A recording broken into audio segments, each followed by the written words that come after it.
Hello everyone, welcome back to Calculus 1, and this time we are continuing to work on section 4.6, limit at infinity.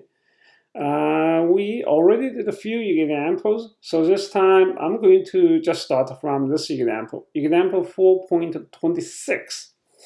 Okay, limit at infinity. Still I want to know, indeed, there are two limits.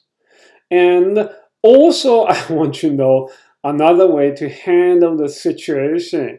Square root of x squared. This is a very common trick to handle square root of x squared. You could write the result as the absolute value of x, or the way to handle the absolute value of x. Okay.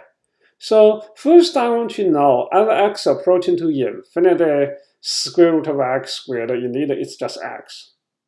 And also, I hope you understand, as x approaching to negative infinity, x has to be negative, right? So it really would not make sense for you to say x equals square root of x squared anymore. X has to be negative. The square root part, it is always positive. So the correct way to handle the situation, x, it is negative square root of x squared. Negative square root of x squared. Okay, so indeed, this time it is really needed we consider the limits separately. First, I consider the limit as x approaching to infinity. Okay, and then realizing, well, x is square root of x squared, and I divide the numerator by x, divide the denominator by x too.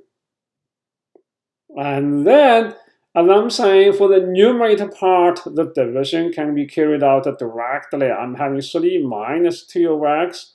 And the reason I want to consider the limit in this fashion, because as x approaching to infinity, 3 stays the same. 2 over x, it is approaching to 0. So that's fine, we can handle that. And then for the denominator, it might be a little harder to consider division like that. But as I just said in the beginning, this x can be considered as square root of x squared.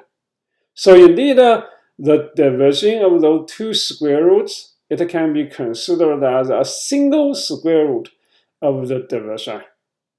And then you put everything inside the square root notation.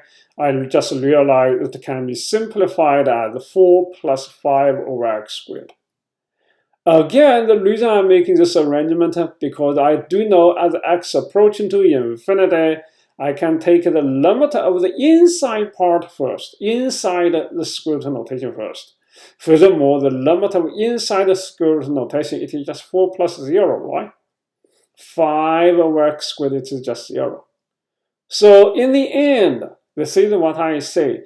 The limit turns out to be in the form of 3 minus 0 over square root of 4 plus 0. Square root of 4, which is 2. So the limit is 3 over 2. Okay. This is the case limit as x approaching to infinity. And basically, the other case I want to show you here is I simply replace each infinity with negative infinity. And also, you really want to be very careful. Mostly the work, it is the same as I just did and I tried to explain. And do this part very carefully. The square root of 4x squared plus 5 over x.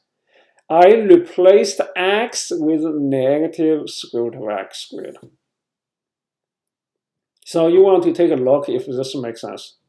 So if it does, and then hopefully you can handle the rest. Basically, I just took out this minus sign to the front, the minus sign to the front. The remaining part turned out to be the sign. And actually, I just needed to realize I need to fix this here. As x approaching to infinity, this tends to be 0. And the other term inside the parentheses, that's still 0. Inside the square root notation. So it tends to be negative 3 minus 0 over square root of 4 plus 0, which is negative 3 over 2. Negative 3 over 2.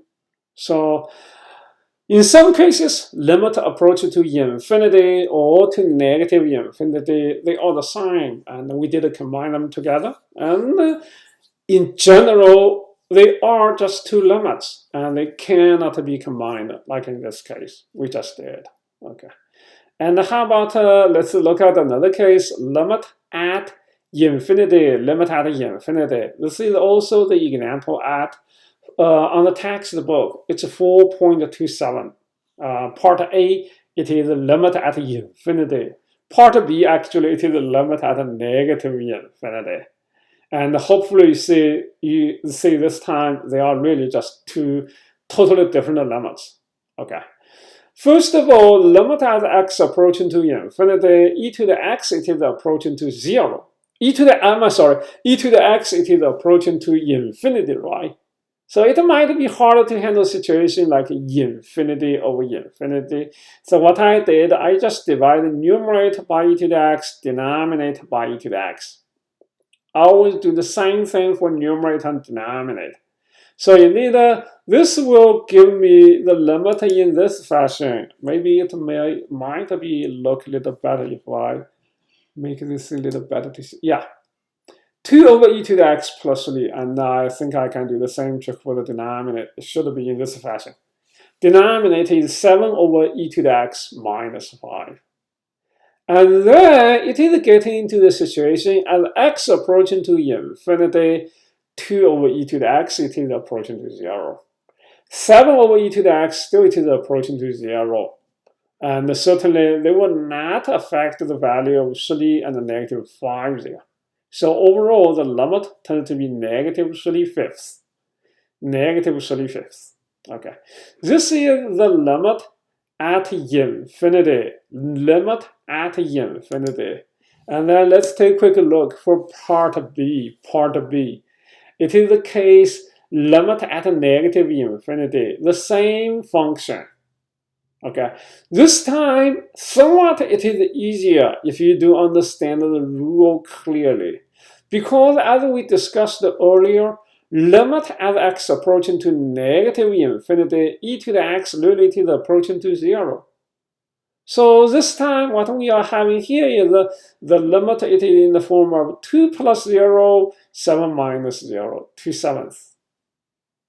So these two are very similar limits, but I hope you see the difference, right? One it is a limit at infinity, the other it is a limit at negative infinity. And clearly this time, really, they do have different results. They do have different results because even for the same function, the limits behave differently at infinity or at negative infinity. And so this is the discussion of section 4.6, limit at infinity.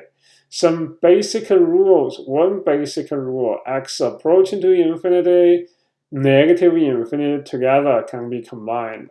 And also we have the discussion of limit at infinite limit. Okay. And also we have a brief discussion of limit of e to the x.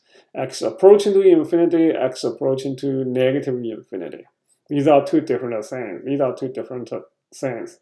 So that should be it for section 4.6. Thank you for watching. I'll see you next time.